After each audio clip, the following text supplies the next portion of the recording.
우리 기도 감사드립니다.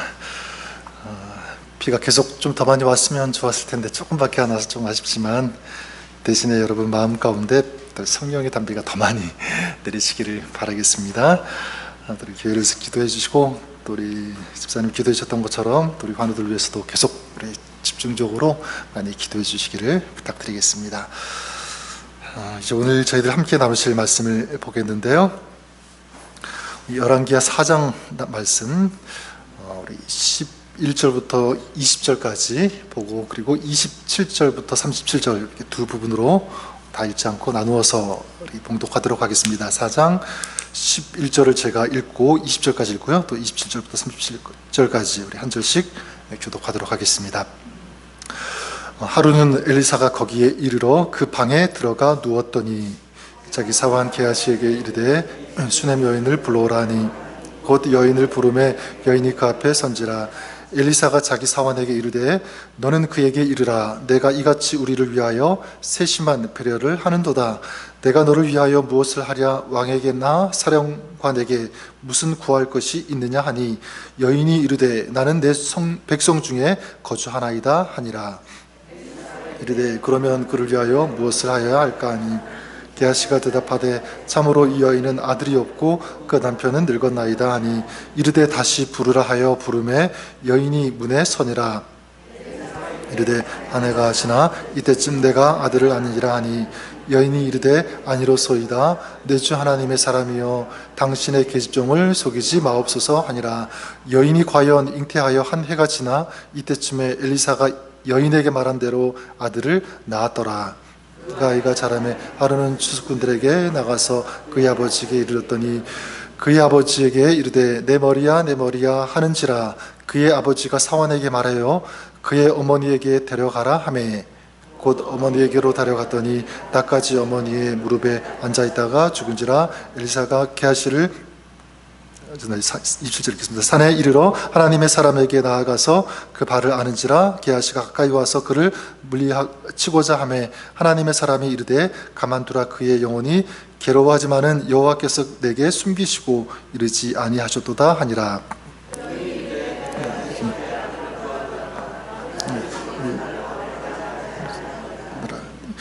엘리사가 게하시에게 이르되 내 허리를 묶고 내 지팡이를 손에 들고 가라. 사람을 만나거든 인사하지 말며 사람이 내게 인사할지라도 대답하지 말고 내 지팡이를 그 아이 얼굴에 놓으라 하는지라.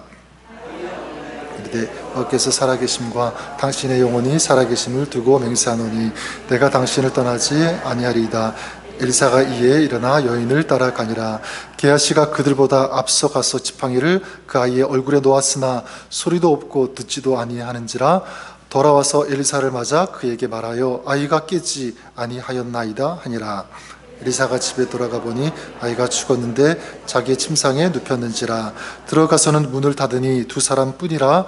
엘리사가 여호와께 기도하고 아이 위에 올라가 엎드려 자기 입을 그의 입에 자기 눈을 그의 눈에 자기 손을 그의 손에 대고 그의 몸에 엎드리니 아이의 살이 차차 따뜻하더라. 엘리사가 내려서 집 안에서 한 번 이리저리 다니고 다시 아이 위에 올라 엎드리니 아이가 7번째 재채기 하고 눈을 뜨는지라. 엘리사가 게하시를 불러 저 수넴 여인을 불러오라 하니 곧 부름에 여인이 들어가니 엘리사가 이르되 내 아들을 데리고 가라 하니라. 같이 읽겠습니다. 여인이 들어가서 엘리사의 발 앞에서 땅에 엎드려 절하고 아들을 안고 나가니라. 아멘. 우리 성경에서 믿음의 사람들에게 붙여진 별명 중에서 정말 마음에 드는 것이 있습니다. 혹시 여러분 믿음의 사람으로서 누군가 여러분에게 별명을 붙여준다면 어떤 이름이 좋으시겠습니까? 저는 이 하나님의 사람 참 좋은 것 같아요. 하나님의 사람. 대표적으로 이 모세가 하나님의 사람이었다 그렇게 말씀하고 있고 디모데도 그 중에 한 사람이죠. 디모데전서 6장에 보면 바울이 이 디모데를 향하여 너 하나님의 사람아 이렇게 부릅니다. 오늘 말씀에 나오는 이 엘리사도 마찬가지입니다. 바로 하나님의 사랑. 9절, 25절 쭉 여러 번 나오는 이 엘리사를 지칭할 때 나오는 말씀이 하나님의 사람이라고 지칭하는데 저는 이 하나님의 사람이란 이 별명이, 이 이름이 좋은 이유가 있습니다. 그 이유는 그 소속이 바로 하나님이기 때문에 그렇습니다. 하나님 소속, 그리고 추구하는 가치도 이제 다르기 때문에 그렇죠. 하나님의 사람은 하나님을 보는 사람, 또 하늘의 것을 추구하는 그런 사람, 또 이 땅의 가치가 아니라 하늘의 가치를 추구하는 사람이기 때문에 그래요. 근데 가장 이 하나님의 사람이란 호칭이 좋은 이유가 무엇이냐면 이것 때문에 그렇습니다. 하나님의 사람에게는 하나님의 역사가 있기 때문인 줄 믿습니다. 하나님의 사람이라면 또 하나님의 사람, 이 진정한 하나님의 사람이란 그 속에 반드시 저는 이 하나님의 역사가 있는 줄 믿습니다. 자, 그러면 이 하나님의 사람에게는 어떤 하나님의 역사가 있을 것인가 라는 거겠죠. 오늘 이 엘리사의 이야기를 통해서 분명한 한 가지를 알 수가 있는데 바로 이것입니다. 하나님의 사람에게는 바로 이 절망을 소망으로 바꾸는 역사가 있다는 것입니다. 저는 이 엘리사가 바로 그런 하나님의 사람이고요, 또 엘리사가 바로 이 절망을 소망으로 바꾸는 사람인 줄 믿습니다. 그런 의미에서 여러분들을 축복합니다. 여기에 있는 우리 저와 여러분, 우리 한 사람 한 사람, 우리 모두가 바로 하나님의 사람일 수 있기를 주의 이름으로 간절히 축원합니다. 그래서 하나님의 역사를 이루는, 또 하나님의 역사를 체험하는 그런 저와 여러분 될 수 있기를 바랍니다. 하나님의 사람, 또 하나님의 교회, 하나님의 성도가 가는 곳에는 바로 이런 역사가 있는 줄 믿습니다. 자, 그러면 이 절망을 소망으로 바꾸는 이 하나님의 사람은 어떤 사람인가 라는 거겠죠. 저는 오늘 말씀에 나오는 이 엘리사에게서 세 가지의 모습을 발견할 수가 있는데, 첫 번째는 이것입니다. 바로 축복의 마음을 가진 사람. 축복의 마음. 오늘 말씀에 보면 엘리사가 그 수넴이라고 하는 그 지역에 들어가게 되죠. 거기에서 있었던 일들이 기록되고 있는데, 거기에서 어떤 여인이 이제 엘리사가 왔다는 그 소식을 듣고 엘리사를 자기 집으로 초대해서 굉장히 극진히 접대하는 그런 내용이 나옵니다. 읽지는 않았지만 8절에 보면 이 여인을 귀한 여인 이렇게 소개하고 있는데, 엘리사를 하나님의 사람으로 인정하고요, 그리고 자기의 남편에게 얘기해서 방까지 만들고, 그리고 침대, 또 이 엘리사가 써야 할 것들을 다 준비해가지고 이제 이 엘리사가 묵도록 하는 이런 이야기가 나옵니다. 자, 이때 엘리사에게 어떤 마음이 생겼냐면, 이 여인을 축복하고 싶다, 이런 마음이 일어났습니다. 그래서 13절에 보면 내가 너를 위하여 무엇을 하랴 이렇게 물어보게 되죠. 그때 이제 여인이 대답하기를 나는 내 백성 중에 거합니다, 이렇게만 대답합니다. 그냥 나는 이 성중에서 이 백성들과 함께 사는 것만으로 나는 좋습니다, 만족합니다. 자, 이렇게 얘기하죠. 그냥 자기가 뭔가를 좀 보답받으려고 하는 것이 아니라 순수한 마음으로 그냥 대접하는 것이다, 어떤 그런 의미일 것입니다. 그래서 이 엘리사가 안 되겠다 싶어가지고 자기의 그 종인 이 게하시에게 이 여인을 위해서 뭔가 좀 하고 싶은데 무엇을 했으면 좋겠는가, 자, 이렇게 물어보니까 게하시가 뭐라고 대답하죠? 이 여인에게는 아들이 없습니다. 자, 알려주게 됩니다. 14절에 보면 참으로 이 여인은 아들이 없고 그 남편은 늙었나이다 하니. 자, 무엇을 알 수 있냐면, 자, 이 여인 남을 대접하는 거 좋아하고요, 또 대접할 수 있는 그런 여유도 있었지만 뭐가 없었죠? 아들이 없었습니다. 아들이 없는 그 아픔. 여러분, 그 사무엘서에 있었던 것처럼 그 한나의 이야기를 통해서 우리가 잘 알지 않습니까? 이 당시에 아들이 없다고 하는 것은 굉장히 큰 그런 고통이었습니다. 거기다가 남편은 나이가 어때요? 많았다, 늙었다. 자, 이렇게 말씀하고 있습니다. 그러니까 이 가정에는 이제 아들이 있을 가능성이 조금도 없는, 완전히 이 소망이 끊어진 그런 상태에 있다고 볼 수가 있습니다. 이제 나중에 우리가 보겠지만 이 여인이 이제 절망 중에서, 소망 없음 중에서 아들을 낳게 되죠. 근데 여러분, 이 아들을 낳게 되는 그 출발점이 무엇인가라고 할 때 저는 이 이야기의 시작은 여기서 출발한다고 믿습니다. 바로 축복하는 마음입니다. 수넴 여인은 엘리사를 접대했고 축복하려고 했고, 또 엘리사는 내가 너를 위하여 무엇을 하기를 원하느냐? 무엇을 하랴? 자, 여기에서 이 소망이 시작되었다고 믿습니다. 저는 여기에 나오는 이 엘리사의 마음, 이 여인의 이 마음이 저는 우리의 마음이 될 수 있기를 바랍니다. 어떤 마음이죠? 축복하고 싶은 마음입니다. 저는 여러분들이 이 마음을 가지고 이것을 실천할 수 있기를 바랍니다. 우리 성도들끼리, 성도 사이에서 내가 당신을 위해서 무엇을 도와줄 수 있을까요?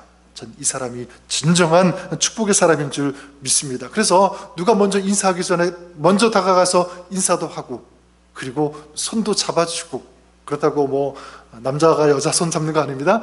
따뜻하게 사랑으로 손 잡아주면서 힘든 것 없냐고, 내가 당신을 축복한다고, 이렇게. 그리고 뭐 식사할 때도 늘 아는 사람하고만 식사하는 것이 아니라 모르는 사람 다가가서 같이 식사하자고, 같이 얘기하자고, 뭐 어려운 것 없냐고 이렇게 얘기해주고, 그리고 정말 기도할 것 있다면 나에게 나누어 주셔서 같이 우리 기도하면 좋겠다고 그렇게 요청하고, 여러분 이것이 우리의 마음이었으면 좋겠습니다. 뿐만 아니라 우리 이 땅을 위해서도, 이 지역을 위해서도 마찬가지예요. 여러분 이 땅을 정말 간절히 축복하는 그런 마음 가졌으면 좋겠습니다. 그냥 어쩔 수 없이 내가 여기 사니까, 여기 집이 있으니까 그냥 사는 것이 아니라 하나님이 이 땅에 나를 보내신 이유가 있을 것이다.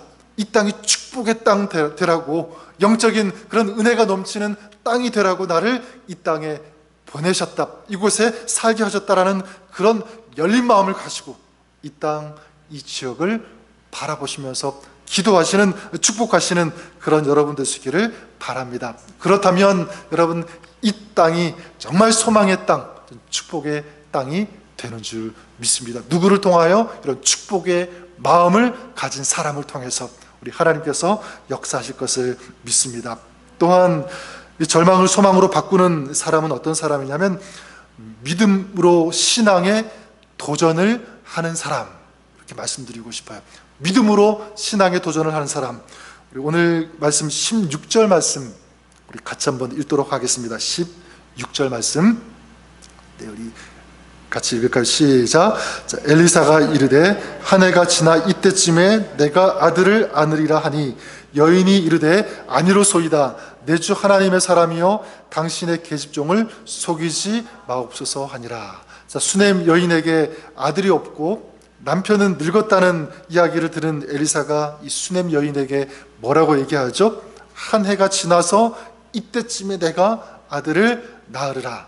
그러니까 한 해가 지나서 난다는 것은 뭐냐면 지금 얼마 지나지 않아서 네가 임신할 것이다 라고 하는 그런 예언이겠죠. 자, 이때 여인이 뭐라고 대답하냐면 당신의 계집종을 속이지 마옵소서. 그러니까 이게 무슨 말이냐면 그런 일은 나에게 도저히 있을 수 없는 그런 이야기입니다 라는 어떤 그런 뜻이겠죠. 여러분 엘리사가 이런 상황을 모르고 한 얘기겠습니까? 다 알잖아요.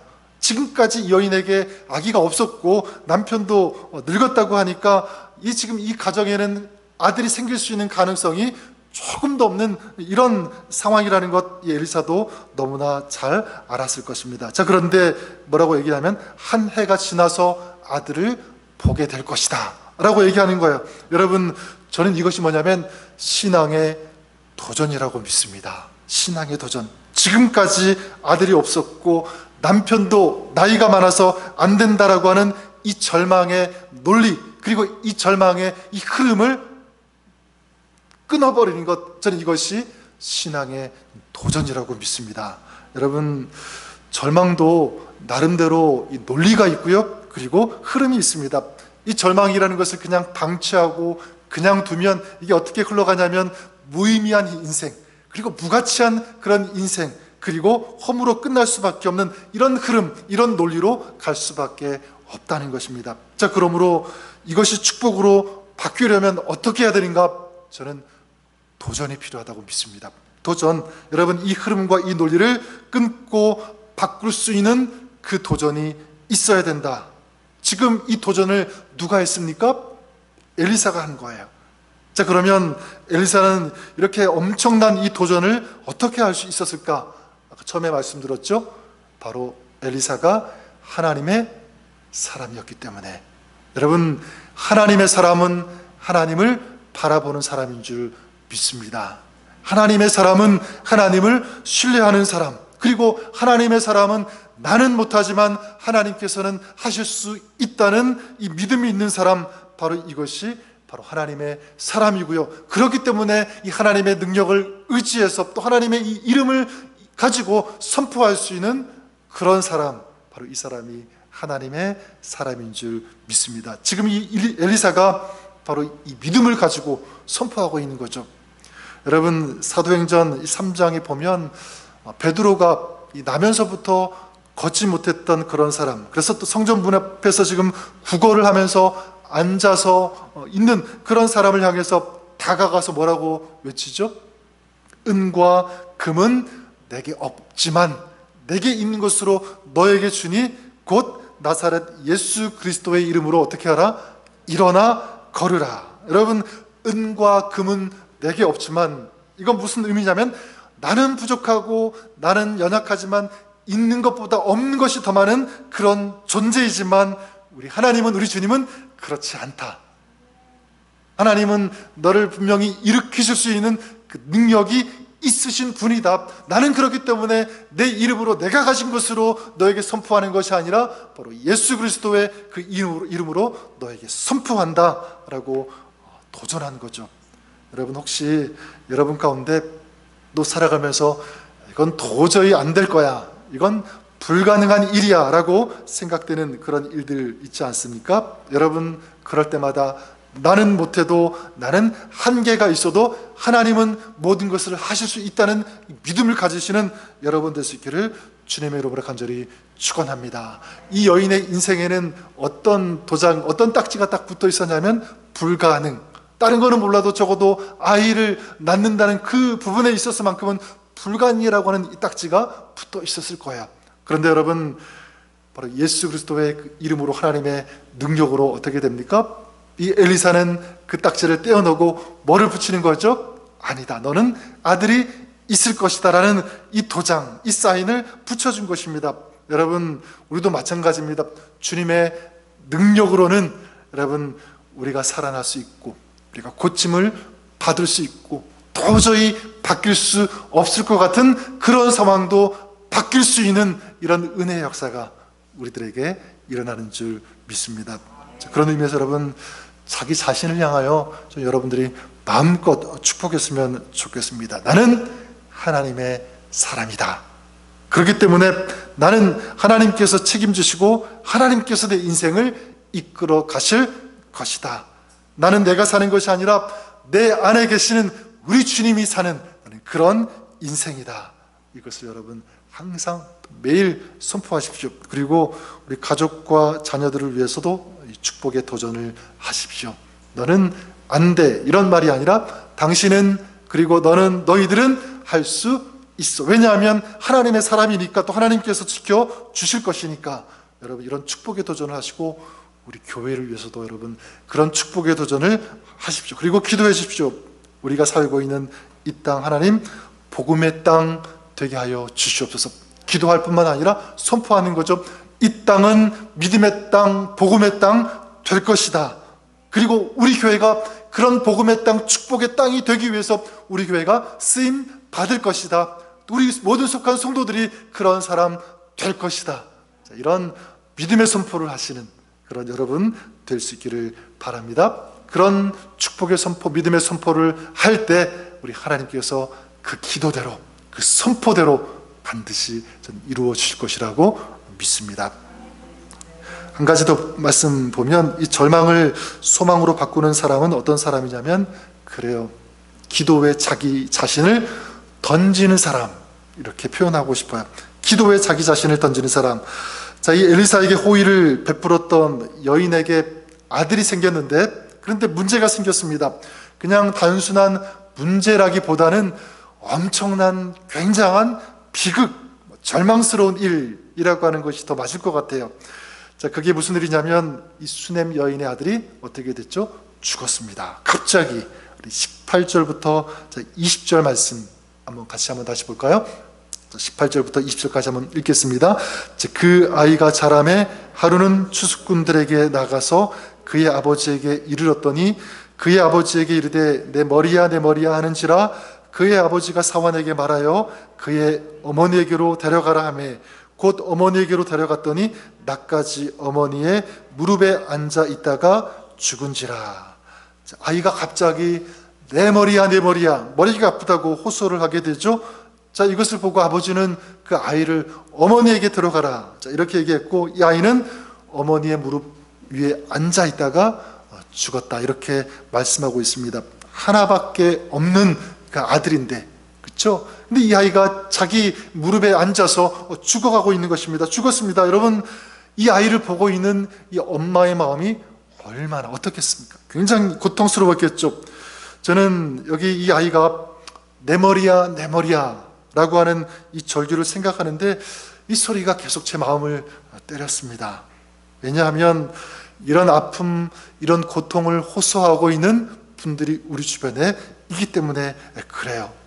몸이 아프신 분들, 또 여러 가지 형편, 처지 때문에 마음이 아파서 신음하고 있는 그런 분들이 우리에게도, 우리 주변에게도 있기 때문에, 여러분, 아이가 이렇게 갑자기 죽자 이 엄마인 이 수넴 여인이 어떻게 하냐면 산에 올라가서 엘리사를 찾죠.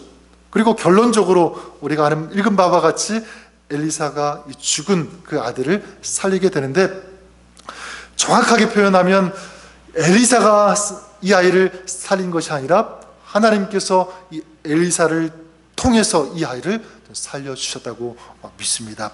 우리가 한 가지 주목할 것은 무엇이냐면, 하나님께서 살리시는 그 역사에 이 엘리사가 어떤 자세를 가졌는지, 어떤 태도를 가졌는지 우리가 좀 여기에 주목해서 보기를 원하는데, 이 두 가지입니다. 이 엘리사가 어떤 태도를 가졌냐면 아픔을 이해하는 동감, 이 동감하는 마음을 가졌다는 것입니다. 여러분, 27절에 보면 이렇게 말씀하고 있죠. 산에 이르러 하나님의 사람에게 나아가서 그 발을 아는지라. 게하시가 가까이 와서 그를 물리치고자 하매 하나님의 사람이 이르되 가만히 두라, 그의 영혼이 괴로워하지만은 여호와께서 내게 숨기시고 이르지 아니하셨도다 하니라.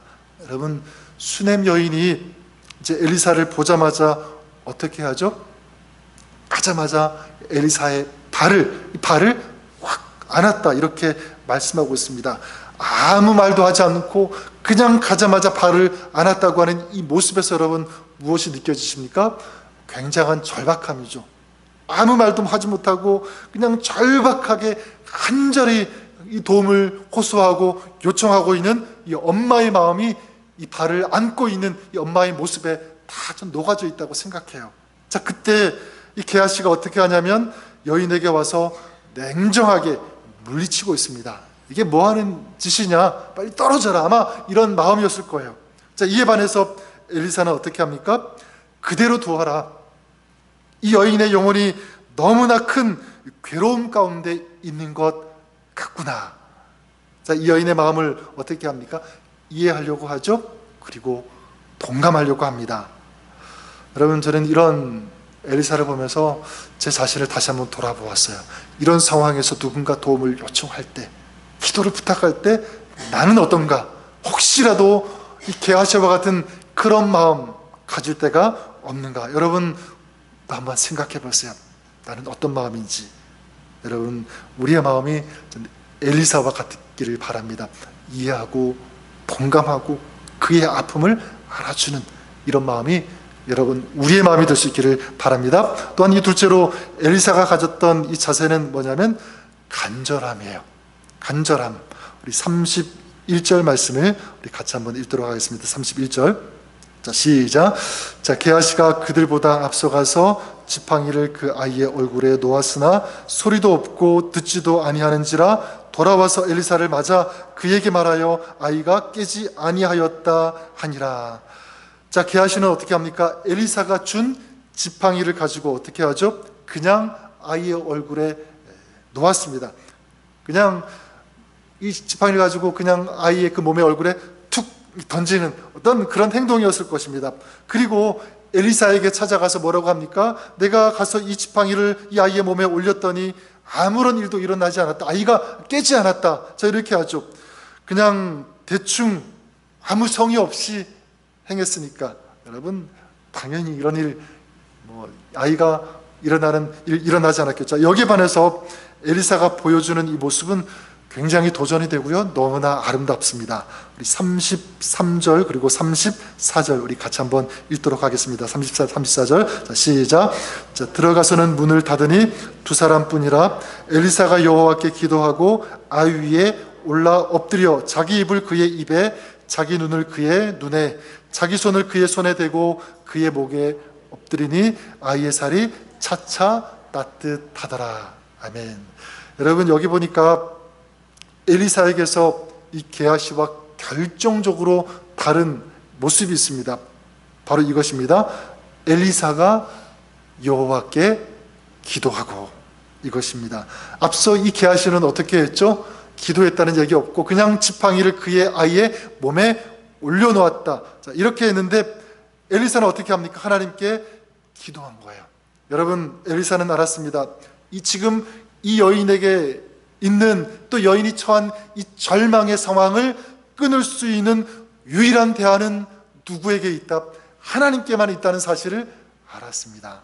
그리고 또 어떻게 하냐면 아이 위에 올라가서 엎드려서 자기 입을 아이 입에 대고요, 그리고 자기 눈을 아이의 눈에, 자기 손을 아이의 손에 대었다, 이렇게 말씀하고 있습니다. 지금 이 엘리사가 뭘 하고 있는 거죠? 저는 이 말씀이, 지금 엘리사가 하고 있는 이 행동이 이렇게 다가왔어요. 그게 뭐냐면 엘리사는 지금 온몸으로 간절히 기도하고 있다, 이렇게 다가왔어요. 온몸으로 기도하고 있는 거예요. 근데 여러분, 엘리사가 한 번만 기도하지 않죠? 또 어떻게 합니까? 이 모습이 정말 감동이 되고 도전이 되는데, 우리 35절 말씀 우리 다시 한번 읽도록 하겠습니다. 35절입니다. 자, 엘리사가 내려서 집 안에서 한번 이리저리 다니고 다시 아이 위에 올라 엎드리니 아이가 7번 재채기하고 눈을 뜨는지라. 아멘. 여러분, 처음 온몸으로 기도했을 때 아이의 몸이 따뜻해졌다면 거기서 그칠 수 있었잖아요. 아이가 살아나는구나, 괜찮아지는구나. 근데 엘리사는 그렇게 하지 않고 또다시 그 몸 위에 올라가서 기도했습니다. 엘리사는 아이가 언제까지? 완전히 회복될 때까지 어떻게 기도한 것입니까? 간절히 기도한 거예요. 그 기도에 자기 몸을 던진 것입니다. 엘리사는 이 아이의 생사가 하나님께 달려 있다는 것 알고 있었을 거예요. 살고 죽는 것, 이건 하나님의 영역이지만 지금 엘리사는 자기가 할 수 있는 것 최선을 다해서, 온몸을 다해서 하나님을 향하여 한 것입니다. 그것도 한 번이 아니고 2번씩이나. 자, 그랬을 때 아이의 몸이 어떻게 됐죠? 따뜻해지고 눈을 뜨고 살아난 줄 믿습니다. 다른 표현으로 하면 절망이 소망으로 바뀐 줄 믿습니다.